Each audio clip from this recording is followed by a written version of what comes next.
Welcome to my channel. Today I'm going to discuss the INTJ Teacher. This topic was suggested in a comment, and as always I'm grateful for the suggestion. Thank you. At first it might sound crazy for an introverted loner to consider teaching as a profession. However, an INTJ spends time taking in information at a rate that astounds many other types. We love to read, and as my wife knows, my definition of a real town is one that has a library. If it doesn't have a library, it is only an early settlement.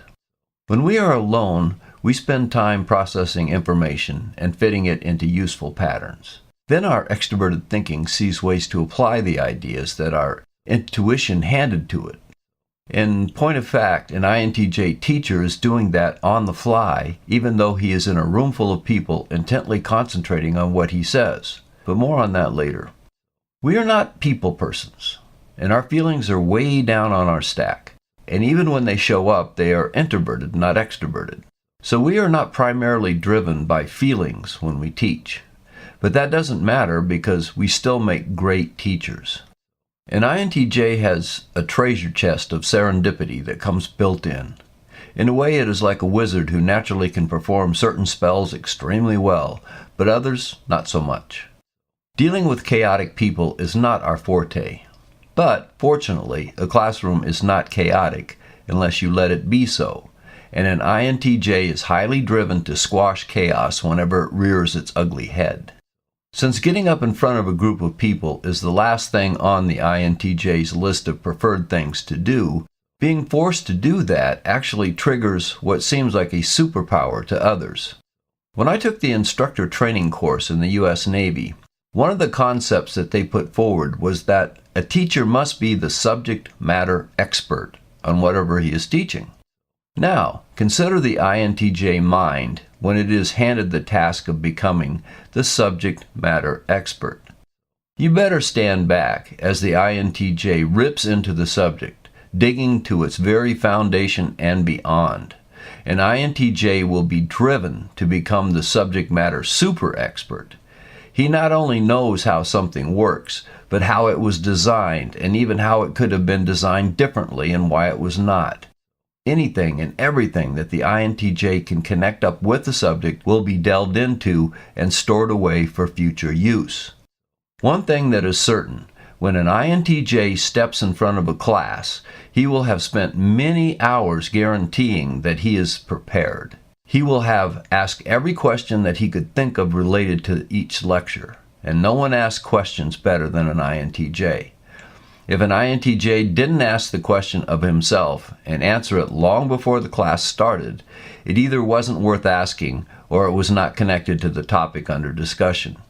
But even those sorts of questions will be handled with, "I'll get back to you on that." And then during his break, he will locate the answer and will start his next lecture period by providing it. Questions, as every Socratic enthusiast knows, are at the heart of learning. And an INTJ lives in a world of perpetual questions going on inside his own head. The classroom is usually far less intellectually challenging than what an INTJ does to himself for enjoyment when he is alone. What is a question? It is a request for information and clarification. If you want a question answered, an INTJ is the one you should ask. But it is far more than mere knowledge that an INTJ provides. An INTJ teacher will give answers that could well appear to be magical. When a student asks why something that was asserted in the lecture is true, the INTJ immediately takes this in with his perceiving function, introverted intuition. Since all the heavy lifting work was completed long ago, his intuition can run through this question very quickly and kick it over to the thinking side to organize the output for effective delivery. Even though INTJs usually don't converse rapidly, this is an exception because it has already been dealt with, and this is a regurgitation of old data with only a slight modification. You don't sound like an INTJ operating on the fly because you speak confidently without hesitation. The question is always aimed at something, a piece of information, but the INTJ doesn't view it that way. Instead, there is the information and that lovely pattern wherein the information sits comfortably. When we answer a question, we make sure that the one who asks, and the entire class, because usually when one student asks, other students are quietly wondering the same thing, not only understands the answer as information, but also how it ties in with the entire system under discussion. Answers can come in many forms. An INTJ can give a quick summary answer that should get the idea across. However, if you are lucky enough to have a brilliant student, and those were always my favorite ones, he'll want a deeper answer. And when a student has a deep question, an INTJ teacher is the right one to apply to. One of the reasons that INTJs make such good teachers is the fact that they don't get up in front of a class unless they know the subject backwards and forwards. It is very unlikely that even a brilliant student will be able to come up with a question that the INTJ teacher hasn't already come up with himself and answered to his own satisfaction. And when an INTJ gets an answer, you know it is complete. In a way, it is like having an MIT PhD mathematics professor teaching a high school algebra class. An INTJ will have amassed an internal database on the subject that is far greater than will ever be required. And when you are lucky enough to get the super student coming through, an INTJ teacher is prepared to be the super teacher. But it goes far deeper than that. While we love them, we don't only teach exceptionally gifted students. Most of our students are unexceptional, and some are even subpar. So how well does the INTJ handle that? Superbly. Remember, from his youngest days, the INTJ put up with being outside the norm. In his deepest soul, the INTJ wants to be the teacher that he would have loved to have had when he was a young student. He will automatically connect with anyone who is struggling. It doesn't matter to us if the one who is having trouble is smart or not so smart. It is the struggling that we relate to. Naturally, we are going to take anyone like that by the hand and guide him to understanding, and we do it deftly and expertly. One of our gifts, one that consistently amazes our friends, is our ability to look at anything from a unique angle. We come at all topics from every possible direction to get the full picture. Someone will say that he doesn't understand why some event happened. The INTJ will be happy to tell him why it happened and how it could have been avoided. The INTJ mind is hyperflexible, and so when a student didn't grasp something that you just put out in your lecture, you don't simply repeat the same thing in the same way. You study the student, you contemplate the question just asked, and here is where the magic kicks in. You, as an INTJ, can usually spot the pattern that the student is using and can see why the difficulty has arisen. If you don't spot it instantly, you can ask a couple of pointed questions which will then let you know where the student's mind is positioned relative to the topic. Another teacher might have no clue how the student is thinking, but an INTJ is amazing at spotting patterns in others, even when the patterns are incomplete or at times defective. And now the INTJ, yes, the compassionate teacher who wants very much to help the struggling student, will shape a response that will not only come at the answer from an angle that will make sense to the student's pattern, but will also help to reshape the student's pattern into something more useful for the future. There is no such thing as a stupid question to an INTJ teacher, and every question is an opportunity to take in more information about the students as well as to dispense knowledge to them. When I was teaching, I had many questions written down in my instructor's guide to make sure that when I didn't get asked questions, I asked them myself.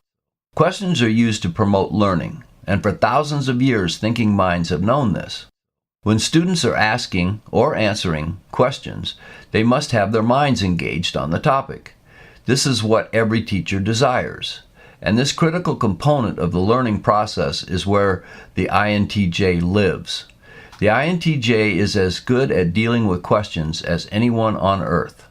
The INTJ teacher is playing inside his power wheelhouse. He starts by learning all there is to know about a topic.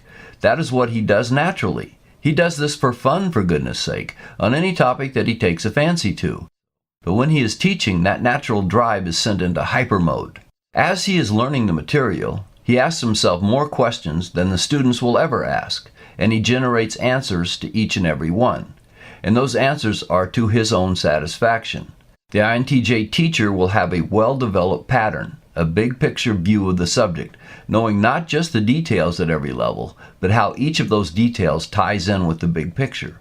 He will use this understanding as he organizes his entire presentation. An INTJ teacher doesn't simply look at questions, but he also looks at where they came from and identifies the patterns that the students are using, and works hard to reshape malformed patterns into healthy and useful patterns. In other words, an INTJ teacher doesn't just put out information details. He also actually helps the students to form patterns. In a way, it's like a bird flying in the sky when an INTJ is teaching. His intuition is engaged constantly, picking up patterns, and his thinking is hard at work as well, providing a route to put out what is known and how it all fits into the big picture. While this makes an INTJ an amazing teacher, I can tell you from personal experience, at the end of a day of doing this, I was as exhausted as I would have been swinging a big hammer at a pile of rocks, turning big ones into little ones. One other point on answering questions.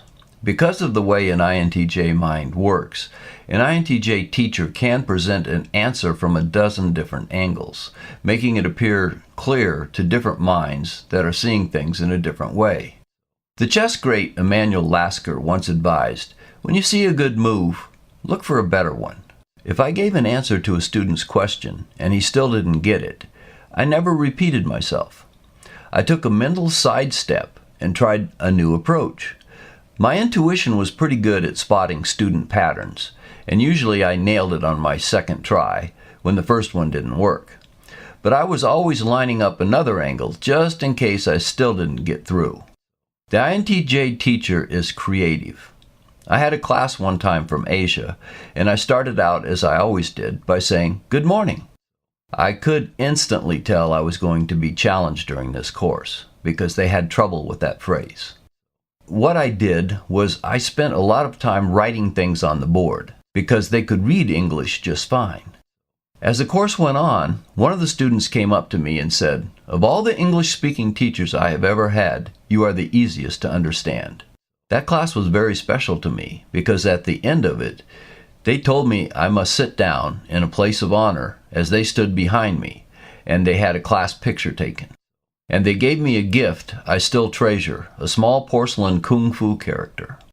If you are an INTJ and you are considering being a teacher, let me tell you up front, you're probably going to be super at it. It will perhaps be the hardest work you ever have done, but it will almost certainly be the most rewarding thing you will ever do. If you enjoyed the video, please hit like, and if you haven't subscribed yet, please do. I'll see you next time.